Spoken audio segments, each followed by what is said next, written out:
Kenapa? Pemalang. Terkait dengan dugaan tindak pidana korupsi pemerasan di Kabupaten Pemalang, pasca KPK menaikkan perkara ini ke tahap penyidikan, penyidik langsung melakukan serangkaian kegiatan penggeledahan di wilayah Jakarta, Pemalang, Kendal, dan Purworejo. Lokasi-lokasi yang dilakukan penggeledahan diantaranya adalah rumah dari para tersangka, kemudian kantor dan juga dinas dari para pihak terkait seperti di Komplek Pemkab Pemalang, kantor Bupati, kemudian kantor PUPR, itu semuanya dilakukan penggeledahan. Ini dalam rangka untuk mempertebal alat bukti yang sudah didapatkan pada tahap awal pasca peristiwa tertangkap tangan. Beberapa barang bukti yang diamankan dalam bentuk kendaraan seperti mobil, kemudian kendaraan roda 2, ada beberapa perhiasan juga, uang tunai baik dalam bentuk rupiah maupun valuta asing, ada USD gitu kan di beberapa tempat. Ini penyidik masih hitung, masih analisis keterkaitan dengan perkara ini, karena tentunya semua barang bukti yang ditemukan dalam rangkaian kegiatan penggeledahan ini nantinya juga akan dikonfirmasi kepada pihak-pihak terkait dalam proses pemeriksaan, baik kepada para tersangka ataupun pihak-pihak lain yang kemudian dipanggil sebagai saksi untuk menerangkan kebutuhan dalam proses penyidikan perkara ini. Tapi masih itu bisa cukup lama, materi pemeriksaan siapa yang staf administrasi.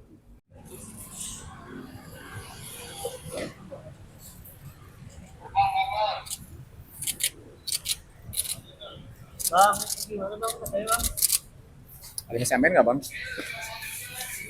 emang ngintip perkara bener bang?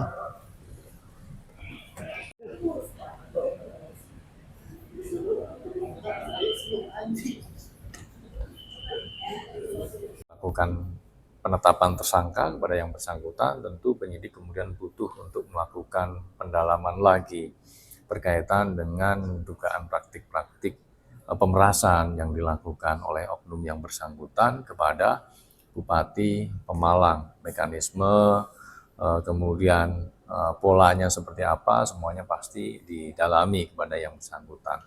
Termasuk juga pemeriksaan-pemeriksaan kepada tersangka lainnya, tentu juga itu dibutuhkan oleh penyidik ke depannya, dan juga saksi-saksi lain, baik dari klaster dugaan pemerasan di Pemkab Pemalang kepada para pihak swasta dan juga pihak jajaran perangkat daerah, juga di klaster keduanya berkaitan dengan dugaan pemerasan yang dilakukan oleh oknum KPK kepada Pemkab Pemalang, di mana dalam dugaan tindak pemerasan itu saudara DIS bersama-sama dengan saudara LBS ya dalam melakukan dugaan tindak pemerasan kepada Pemkab Pemalang untuk pengurusan suatu perkara. Antara percakapan DIS dengan LBS selaku anak, tim menemukan analisa di dalam HP-nya itu selalu menggunakan timer. Dihapus. Yang Bupati Pemalang.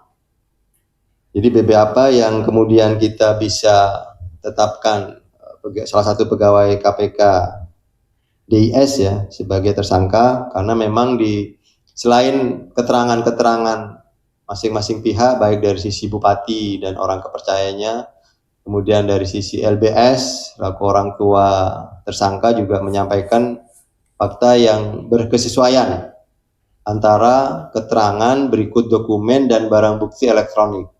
Kita sudah mengamankan barang bukti atau HP milik tersangka DIS, dan kita menemukan penyidik ada kejanggalan gitu. Ini gambarannya sedikit, walaupun belum tidak dapat kita sampaikan semua ya, tapi ada gambaran petunjuk yang memperkuat hingga kemudian yang bersangkutan kita tetapkan tersangka. Contoh misalkan ini salah satu contoh analisa yang mungkin bisa digambarkan oleh teman-teman pers ya, bahwa antara percakapan DIS dengan LBS selaku anak, tim menemukan analisa di dalam HP-nya itu selalu menggunakan timer. Dihapus. Padahal di sisi lain, percakapan antara tersangka DS dengan pihak-pihak lain, misalkan dengan staf-staf pegawai di KPK atau pihak lain gitu, itu tidak menggunakan itu. Nah, coba kita bayangkan, kita dengan orang tua kita sendiri saja misalkan, kenapa harus timer? Sedangkan yang dengan yang lain yang notabene mungkin lebih untung atau lebih urgent atau lebih hati-hati, tidak ada chattingan seperti itu gitu. Nah, ini salah satunya. Di samping juga banyak misalkan barang bukti lain dan kesesuaian dengan fakta-fakta di keterangan bahwa pernah menerima transfer atau pemberian dari LBS. Seperti itu ya, Mas Ren. Baik, kemudian Oh iya, pasti ini sebagai sebuah introspeksi ya. Artinya bagaimana sistem keamanan data, sistem keamanan informasi yang ada di KPK supaya tidak terulang kembali permasalahan-permasalahan yang kemudian ya setidaknya ini kan sedikit banyak berpengaruh terhadap secara moral, secara mental, secara kinerja apa yang dilakukan. Tetapi juga sebuah bahan introspeksi untuk memperbaiki sekali lagi sistem yang ada di kami. Kemarin sudah kami bahas supaya tidak terulang kembali, tidak terjadi kembali, dan pasti ada pertanggungjawaban, gitu. Supaya beberapa terkait masalah dokumen, informasi, memang hanya pihak-pihak tertentu saja sampai pimpinan itu betul-betul bisa terjaga. Berarti evaluasi yang akan dilakukan apa, Pak?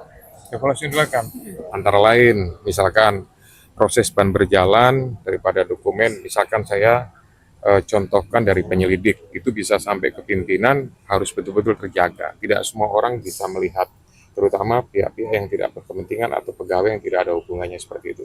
Kalau misalkan masuk di bagian administrasi pun setidaknya ada log, ada histori, ada catatan siapa yang melihat itu jam berapa lama ada di situ, sehingga nanti manakala ada sesuatu yang mungkin salah atau mungkin ada hal yang nggak pas, kita bisa tahu semua, pimpinan bisa melacak, gitu, bisa men-tracing bahwa ini macetnya di mana, ini keluarnya di mana, ini siapa yang kemudian melakukan sesuatu yang mungkin bisa menyalahgunakan.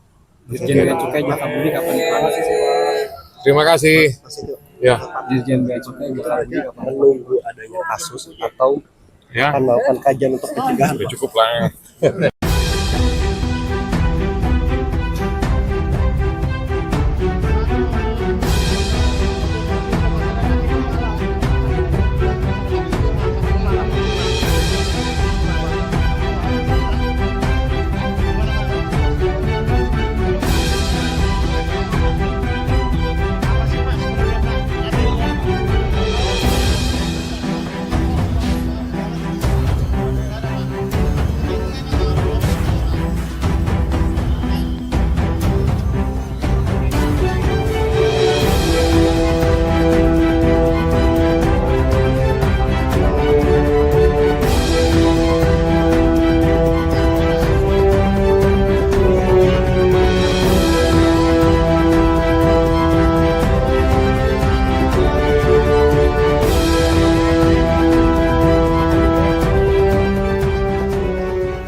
Lonjakan laba bersih hingga 37,7% ini didukung pertumbuhan volume penjualan serta pundi keuntungan dari aksi divestasi aset. PT Unilever Indonesia Tbk membukukan lompatan kinerja keuangan yang solid sepanjang semester 1 tahun 2026. Lonjakan laba bersih hingga 37,7% ini didukung pertumbuhan volume penjualan serta pundi keuntungan dari aksi divestasi aset. PT Unilever Indonesia Tbk mencatatkan lonjakan laba bersih sebesar 37,7% menjadi 2,97 triliun rupiah pada semester 1 tahun 2026. Perolehan tersebut melesat dibanding periode sama tahun lalu sebesar 2,16 triliun rupiah. Penjualan bersih emiten berkode UNVR ini naik 7,05% mencapai 16,9 triliun rupiah dengan penopang utama segmen perawatan tubuh serta kebutuhan rumah tangga. Aksi penjualan aset dari operasi yang dihentikan menjadi pendorong utama lonjakan laba perseroan. Unilever Indonesia membukukan laba penjualan operasi yang dihentikan mencapai 870,27 miliar rupiah.